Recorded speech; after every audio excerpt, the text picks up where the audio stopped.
అందరి అభిమాన నాయకులు గౌరవనీయులు ఈనాటి కార్యక్రమం ముఖ్య అతిథి హరీష్ అన్న గారిని ప్రసంగించాల్సిందిగా కోరుతా ఉన్నాను.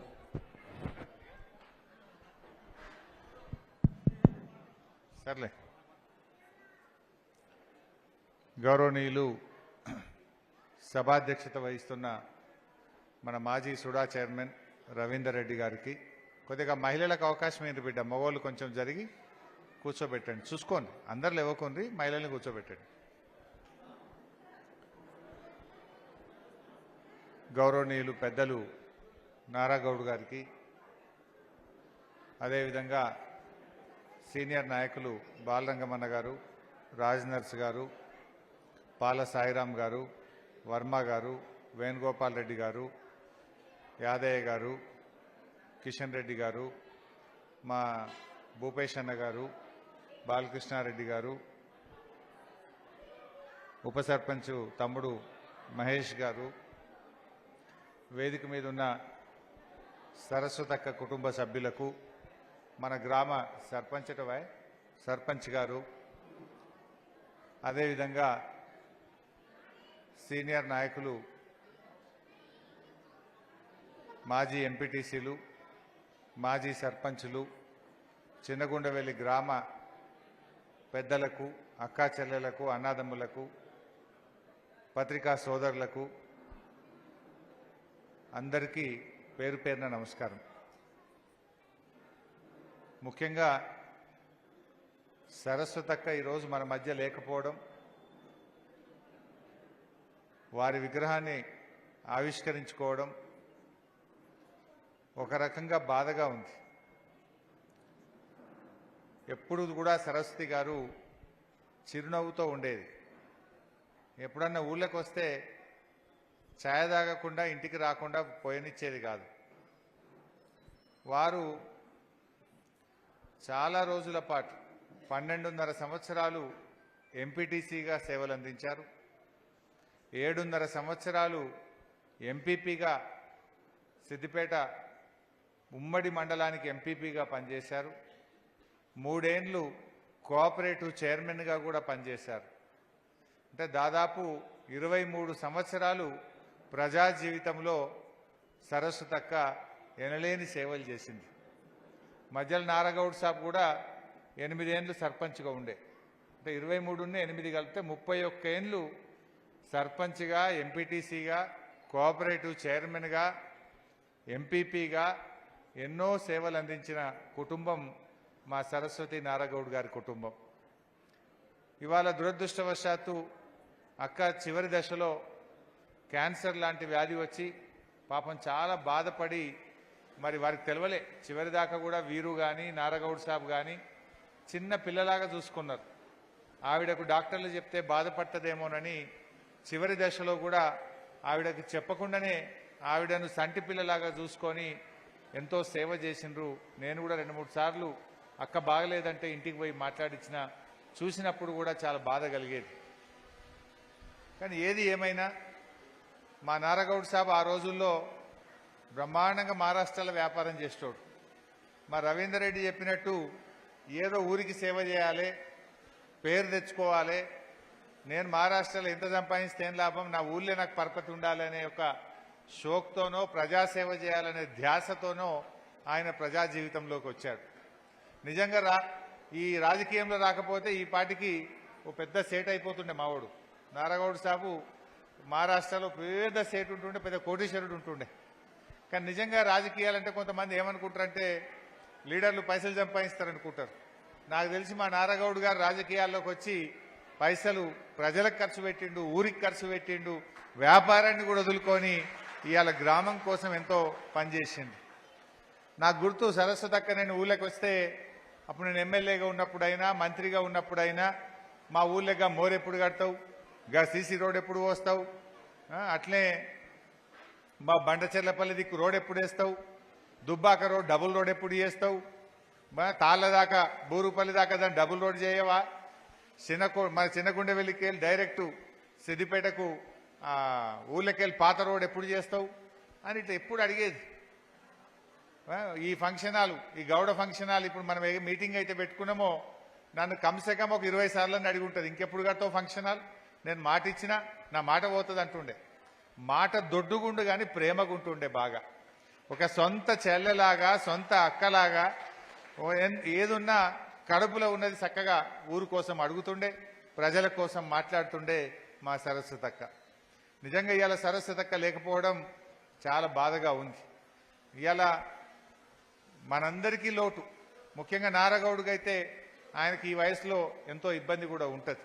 గ్రామ ప్రజలకు కానీ బీఆర్ఎస్ పార్టీకి కానీ మా పార్టీ నాయకులకు కానీ అందరికి కూడా తీరని లోటు.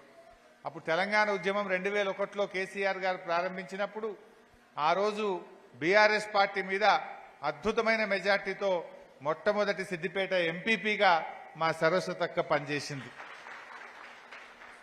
అట్లా అవిశ్వాసాలు పెట్టే ప్రయత్నాలు కూడా అప్పటి ప్రభుత్వాలు చేస్తే ఒక మహిళ అయ్యుండి గట్టిగా ఎదుర్కొన్నది, నిలబడి ఇవాళ ఎంపీపీగా వారు కొనసాగింది.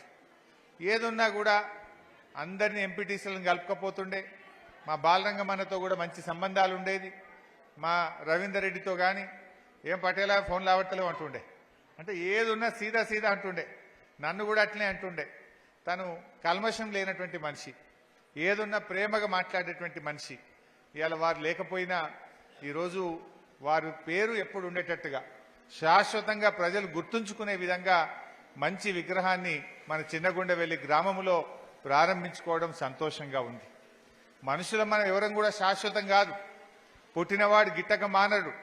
కానీ ఉన్నప్పుడు చేసిన 4 మంచి పనులు, ప్రజలతో ఉన్న ప్రేమ, ప్రజలలో మనం సంపాదించుకున్న అభిమానమే అది చిరస్థాయిగా ఉంటుంది. ఆస్తులు అంతస్తులు ఉండొచ్చు పోవచ్చు, కానీ మనం చేసిన మంచి పని ఏదైతే ఉంటుందో, ప్రజలకు అందించిన సేవ ఏదైతే ఉంటుందో అది ఎప్పటికి కూడా ప్రజల్లో ఉంటుంది. తెలంగాణ ఉద్యమంలో కూడా సరస్వతక్క బాగా పనిచేసింది. ఆ నిరాహార దీక్ష శిబిరం, పాత బస్టాండ్ కాడ శిబిరం పెడితే కూడా ఆ శిబిరం దగ్గర కూడా వచ్చి నిరాహార దీక్షలో కూడా సరస్వతక్క కూర్చొని మరి అక్కడ ఈ చిన్నగుండవెల్లి అక్కా చెల్లెళ్లతో పాటు చిన్నగుండవెల్లి గ్రామ ప్రజలతో పాటు ఆ నిరాహార దీక్ష శిబిరానికి కూడా సరస్వతక్క వచ్చింది. అదేవిధంగా అప్పుడు వేసిన కమిషన్ తెలంగాణ రాష్ట్ర ఏర్పాటు మీద శ్రీకృష్ణ కమిటీ వేస్తే ఆ శ్రీకృష్ణ కమిటీ కూడా చిన్నగుండవెల్లికి వచ్చింది. అంటే ఆ చిన్నగుండవెల్లిలో ప్రజల అభిప్రాయ సేకరణ తీసుకోవడానికి వచ్చినప్పుడు కూడా మా సరస్వతక్క తన లెటర్ ప్యాడ్ మీద మాకు తెలంగాణ రాష్ట్రం కావాల్సిందే అని చెప్పి శ్రీకృష్ణ కమిటీకి కూడా రాసిచ్చింది ఇవాళ సరస్వతక్క. నిజంగా తెలంగాణ రాష్ట్రం వచ్చింది కనుకనే ఇవాళ తెలంగాణ బ్రహ్మాండంగా అభివృద్ధి జరుగుతూ ఉంది. ఇవాళ ఈ రాష్ట్రం ఇంత గణనీయంగా తాగునీటి సమస్య, సాగునీటి సమస్యను, కరెంటు సమస్యను, మంచినీళ్ల సమస్యను ఎన్నో రంగాల్లో ఇలా అభివృద్ధి జరుగుతూ ఉందంటే ఆ తెలంగాణ రాష్ట్రం రావడం వల్ల. తెలంగాణ రాకపోతే సిద్దిపేట జిల్లా అవుతుండేనా, సిద్దిపేట పోలీస్ కమిషనరేట్ అవుతుండేనా, సిద్దిపేటలో కలెక్టర్ ఆఫీస్ అవుతుండేనా, సిద్దిపేట ఇవాళ అద్భుతమైన 4 లైన్ రోడ్ మీరు చూస్తున్నారు, హైవే సిద్దిపేట నుంచి రామాయణపేట దాకా అద్భుతమైన హైవే ఇవాళ పనులు జరుగుతూ ఉన్నాయి. సిద్దిపేటకు రైలు తెచ్చుకున్నాం, సిద్దిపేటకు మెడికల్ కాలేజ్ తెచ్చుకున్నామంటే ఆ తెలంగాణ ఉద్యమం కేసీఆర్ నాయకత్వంలో చేసి ఈ తెలంగాణ తెచ్చుకోవడం వల్ల ఇంత అద్భుతమైనటువంటి అభివృద్ధిని మనం సాధించుకోగలిగినాం. ఆ రోజుల్లో మాకు సరస్వతకి ఇక్కడుంటే దేవునూరు తిరుపతి గారు, ఆయన కూడా చాలా సీనియర్ లీడర్, చిన్నకోడూరు ఎంపీపీగా పనిచేస్తుండే. ఇద్దరు సమ ఉద్యోగులుగా ఉండరు. దువ్వల మల్లన్న నంగునూరు మండలంలో ఉంటుండే. ఇలా దురదృష్టవశాత్తు మా తిరుపతి సాబ్ కూడా చనిపోయింది. అట్లా అటు మల్లన్న, ఇటు తిరుపతి గారు, ఇటు సరస్వతక్క 3 మండలాలకు 3 ఎంపీపీలుగా ఇవాళ కేసీఆర్కు ఆ రోజు చేదోడు వాదోడుగా ఉన్నటువంటి నాయకత్వం ఆ రోజుల్లో పనిచేశారు. అట్లా ఆ రోజుల్లో కేసీఆర్ గారిని అంత బలపరిచింది కనుకనే, వీళ్ళందరూ గట్టిగా చేసింది కనుకనే కేసీఆర్ తెలంగాణ కోసం కొట్లాడిండు. ఈ ధైర్యంతోనే ఇవాళ తెలంగాణ రాష్ట్రాన్ని కూడా కేసీఆర్ సాధించగలిగిండు. సో అట్లా సరస్వతక్క కృషి మనం ఎప్పుడు మర్చిపోలేం. అంటే ఆ రోజుల్లో ఉన్న ప్రభుత్వాలు ఎన్నో టెంప్టేషన్లు, పార్టీలు మార్చండి మీకు పదవులు ఇస్తామంటే కూడా మేము కేసీఆర్తోనే ఉంటాం, తెలంగాణ పక్షాన ఉంటామని నిలబడినటువంటి కుటుంబం మా సరస్వతి నారగౌడ్ గారి కుటుంబం. ఎలాంటి ఒత్తిళ్లున్నా, భయం పెట్టినా, ఆశ పెట్టినా దేనికి కూడా లొంగలేదు. మా బాట కేసీఆర్ బాట, మా మాట తెలంగాణ మాట, మా లక్ష్యం మా తెలంగాణ రాష్ట్రం అని చెప్పి ఎంతో నిక్కచ్చిగా నిజాయితీగా పనిచేసినటువంటి కుటుంబం మన సరస్వతి నారగౌడ్ గారి కుటుంబం. అలాంటి సేవలు చేసినటువంటి మా నారగౌడ్ సాబ్ కానీ మన సరస్వతి అక్కను మరి ఎప్పుడు కూడా మర్చిపోలేం. ఇలా అక్క మీద ఉండే గౌరవం కొద్దీ, అక్క మీద ఉన్న ప్రేమ మేము మాటల్లో చెప్పలేకపోవచ్చు, కానీ ఎప్పటికి కూడా తనకు ఆ ప్రేమ ఉంటుంది. ఒక నీతి నిజాయితీతో కేసీఆర్ గారి అడుగు జాడల్లో నడిచి తెలంగాణ రాష్ట్ర సాధనలో కృషి చేసి 23 ఏళ్లు వివిధ పదవుల్లో ప్రజాసేవ చేసినటువంటి సరస్వతి గారికి ఇవాళ మా అందరి తరఫున ఆ భగవంతుని ప్రార్థిస్తా ఉన్నాం. సరస్వతి అక్క మనస్సుకు ప్రశాంతత చేకూరాలని, వారి ఆత్మ శాంతించాలని, వారు తప్పకుండా వారి యొక్క పేరు ఉండే విధంగా మేమందరం కూడా కృషి చేస్తాం. వారి కుటుంబ సభ్యులందరికీ కూడా ఆ భగవంతుడు ధైర్యాన్ని ఇవ్వాలని, ముఖ్యంగా నారగౌడ్ గారికి వారికి ధైర్యం ఇవ్వాలని చెప్పి ఆ భగవంతుని మనసారా ప్రార్థించుకుంటూ, మరి ఈ సభ ఇంత గొప్పగా జరగడం, అక్కగారి విగ్రహాన్ని ఈరోజు ఆవిష్కరించుకోవడం నాకు ఎంతో సంతోషంగా ఉంది. నాకు పోయినసారి నారగౌడ్ సాబ్ అడిగి ఇలా పెడుతున్నా అంటే 14 తారీఖు పెట్టు సార్ తప్పకుండా వస్తా అని చెప్పిన, నాకు ఎన్ని పనులున్నా కూడా పక్కకు పెట్టి ఇవాళ మా సరస్వతి అక్క విగ్రహం ఆ రోజు, ఎందుకంటే నేను మొట్టమొదటి ఎమ్మెల్యే అయినప్పుడు సరస్వతి అక్క ఎంపీపీగా ఉండే, నన్ను ఎంతో ప్రేమించింది. నేను మొదటిసారి ఎమ్మెల్యే నిలబడ్డప్పుడు నాతో పాటు అడుగులు అడిగేసి పాదయాత్ర చేసింది. నా గెలుపు కోసం కూడా సరస్వతి అక్క నన్ను ఎమ్మెల్యే చేయడంలో కూడా ఎంతో కష్టపడ్డది. నేను మర్చిపోలేను. నా కోసం ఎంతో సాయం చేసి నాకు సేవ చేసిన సరస్వతి అక్కకు, ఆ కుటుంబానికి నేను కూడా ఎప్పుడు రుణపడి ఉంటానని చెప్పి కూడా ఈ సందర్భంగా తెలియజేస్తూ, ఇక్కడికి వచ్చిన మీ అందరికీ కూడా పేరు పేరున ధన్యవాదాలు. ఎందుకంటే చాలా మంది ఎంపీటీసీలు కూడా వచ్చారు. అక్కతో పనిచేసినటువంటి, తాను ఎంపీపీగా ఉన్నప్పుడు పనిచేసిన మా మాజీ ఎంపీటీసీలు, సీనియర్ నాయకులు, మా మాజీ సర్పంచులు చాలా మంది కూడా ఇక్కడికి వచ్చారు. అది అక్క మీద ప్రేమను సూచిస్తుంది. ఇంతమంది ఇక్కడికి వచ్చిందంటే ఈ కాలంలో ఎట్లుంటుంది, మనిషి పోగానే మనుషులు మారిపోతుంటారు. కానీ అక్క మీద ఉండే గౌరవం, ప్రేమతోని ఇంత పెద్ద ఎత్తున వివిధ గ్రామాల సర్పంచులు, ఎంపీటీసీలు, సీనియర్ నాయకులందరూ కూడా వచ్చిందంటే అది అక్క, ఆ కుటుంబం యొక్క మంచితనం అని చెప్పి మరొకసారి నేను మీ అందరికీ కూడా మనవి చేసుకుంటూ నమస్కారం.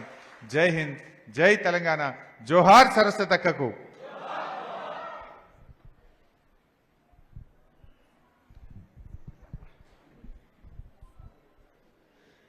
ఈరోజు మాజీ ఎంపీపీ సరస్వతి అక్క గారిది సంస్మరణ సభకి పాత ఉమ్మడి మండలం, ఇప్పుడు అది నారాయణరావుపేట మండలంగా, సిద్దిపేట అర్బన్ మండలం, సిద్దిపేట రూరల్ సగం మున్సిపాలిటీతో కలిపి ఉన్నప్పుడు ఆయన ఎంపీపీగా ఉండే.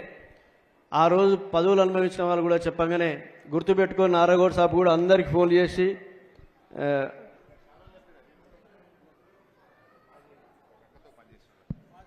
ఇప్పుడు సరస్వతి అక్కతో పనిచేసిన పాలక వర్గానికి అందరికి కూడా మన అభిమాన నాయకుల చేత సన్మాన కార్యక్రమం ఉంటుంది.